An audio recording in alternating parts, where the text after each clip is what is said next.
রাত হয়ে গেল, বনি এখনো কেন ফিরছে?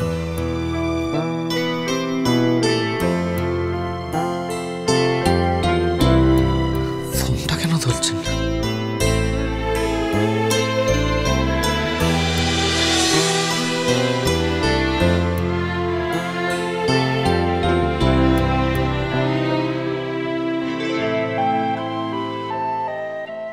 কি রাত 1টা বাজে, কুনাল এখনো এখানে জেগে বসে আছে? ও, তার মানে বনি নিশ্চয়ই এখনো ডিউটি থেকে ফেরেনি। এই জন্য না ওই চাকরি করা বউ মানুষ বাড়িতে আনতে ভয় পায়। তোমার কপালে তো আবার জাদরেল পুলিশ বৌমা পড়েছে না? হয়তো মনে হয় বনি এসে গেছে।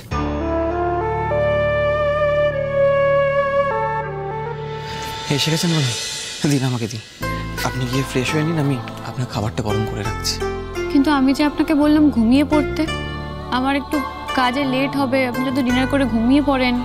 আপনার আশায় না অবধি আমার এমনিতেও ঘুম হতো না বনি, কারণ আমি জানি আপনি এতটা টায়ার্ড থাকবেন, আপনি না খেয়ে ঘুমিয়ে পড়বেন। আর আমি তো সেটা হতে দেবো না। আগে আপনি খাবেন, তারপরে আমি ঘুমাবো। যান, ফ্রেশ হয়ে নিন।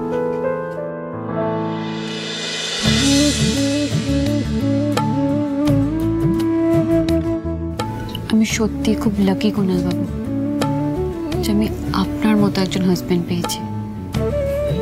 আপনি সত্যি আমার জন্য এত কিছু করছেন, আমি কখনো ভাবতে পারিনি। I am really sorry. বিয়ের পর থেকে আপনার সাথে সেভাবে টাইম স্পেন্ড করতেই পারছি না। আসলে একটা কিডনি পাচার চক্র ঘুরছে এই শহরে। আমরা সেসব নিয়ে এত ঘেটে আছি, আমরা অনেক তল্লাশি করেও কিছু খুঁজে পাইনি, সেই জন্য। ঠিক আছে বনি, এত এক্সপ্লেনেশনের কোনো দরকার নেই। আমি জানি আপনার কাজটা কতটা টাফ। আর তাছাড়া আপনি গোটা শহরের কথা ভাবছেন, সেখানে আমি আপনার কথা ভাবতে পারি না। অনেক কাজের তুরন্ত পাল্টানো না, তার মানে এভাবে আমার ছেলেটা দিনের পর দিন রাত জেগে বউয়ের জন্য অপেক্ষা করে বসে থাকবে, আর বাড়ির বউ সে ডিউটি করে মাঝরাতে বাড়ি ফিরবে। ছি ছি ছি ছি, এইসব দেখলে লোকে কি বলবে? না না না, এটা চলতে দেওয়া যায় না। এর একটা ব্যবস্থা আমাকে করতেই হবে।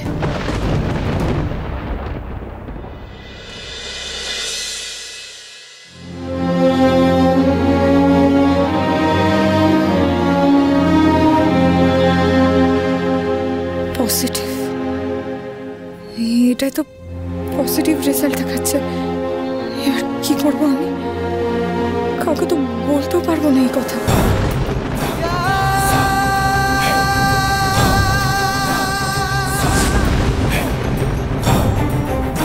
এই বাড়ির বউ জুলি এতক্ষণ ধরে যা যা বলেছে সব সত্যি। She is my wife. সবকিছু ঠিক থাকলে আজকের দিনটা আমাদের জীবনে কত বড় আনন্দের দিন হতে পারতো বলতো রাহুল। কিন্তু তুমি নিজের হাতে সবটা শেষ করে দিলে। তাই আমার প্রেগনেন্সির খবরটা তোমাকে বলে আর কোনো লাভ নেই। এখন তো এই বাড়িতে আমারই কোনো জায়গা নেই। যেখানে তুমি আমাকে এতদিনে মেনেই নাওনি, সেখানে তুমি আমার সন্তানকে কিছুতেই মেনে নেবে না। আমি জানি।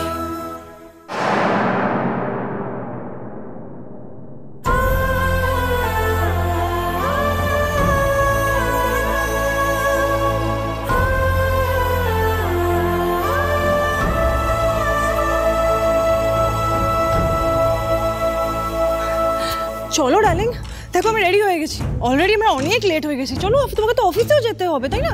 চলো চলো।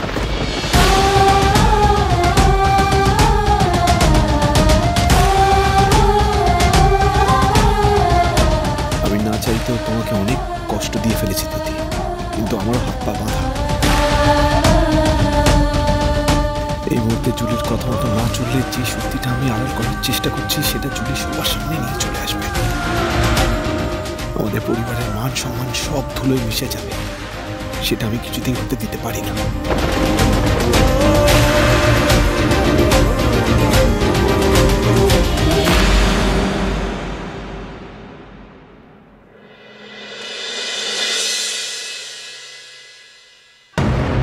আপনার ইউট্রাসে একটা টিউমার আছে।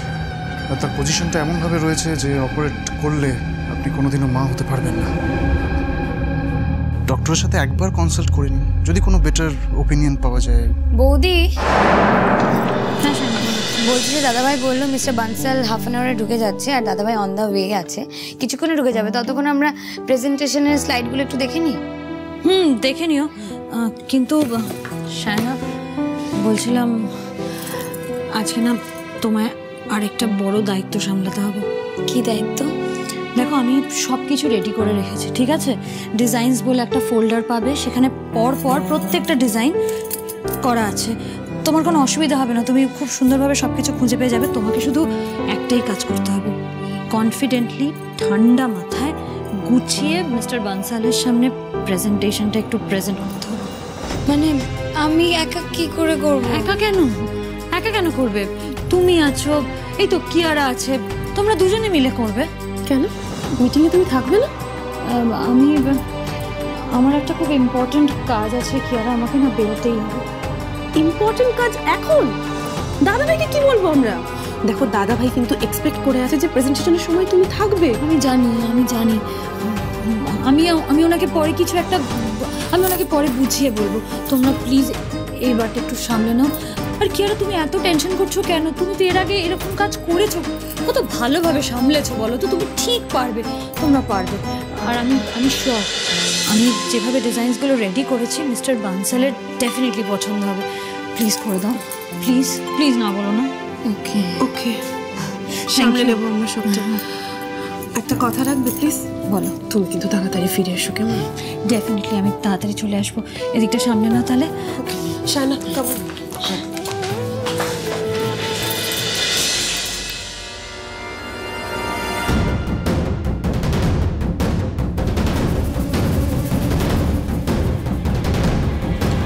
হ্যালো,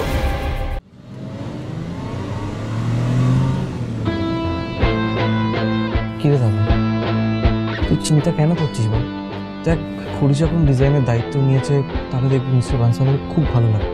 আর খুড়ির মতো বেস্ট জুয়েলারি ডিজাইনার কিন্তু ইন্ডাস্ট্রিতে একটাও নেই, নো দ্যাট। জানি খুড়ি, জানি খুড়ির উপর আমার ভরসা আছে, তাই জন্যই তো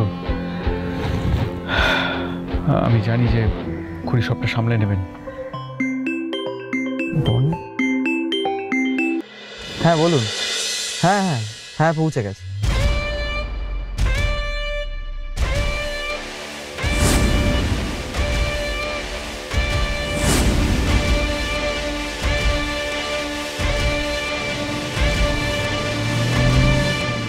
একটু পরেই তো মিটিং, এখন মৈনাকের সঙ্গে কোথায় যাচ্ছেন খুড়ি? কি রে, চল। হ্যাঁ চল। আসলে hello, yes mister Bansal. Mister Singha Roy, আপনি কোথায়? আপনার জন্য অপেক্ষা করছি। Yes mister Bansal, we are there, we just coming. চল, মিস্টার বানসাল এসে গেছে।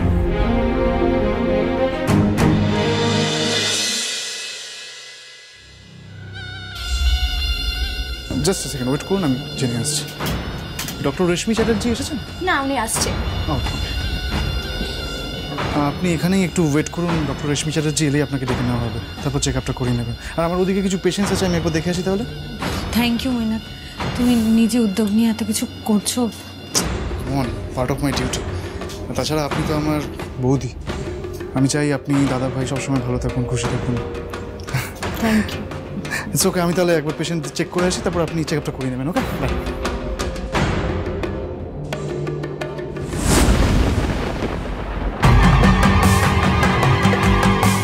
তোমাকে কি করতে হবে বুঝে গেছো?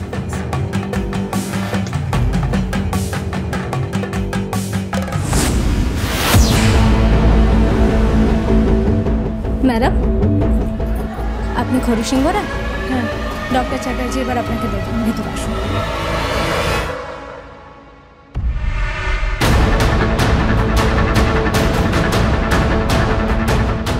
আমি এখনো ক্লিয়ারলি বুঝতে পারছি না মামা ঠিক কি চাইছে, কিন্তু ওর উদ্দেশ্য যদি কোনোভাবে আমাদের পরিবারের ক্ষতি করা হয় তাহলে ওকে আমি ছাড়ব না।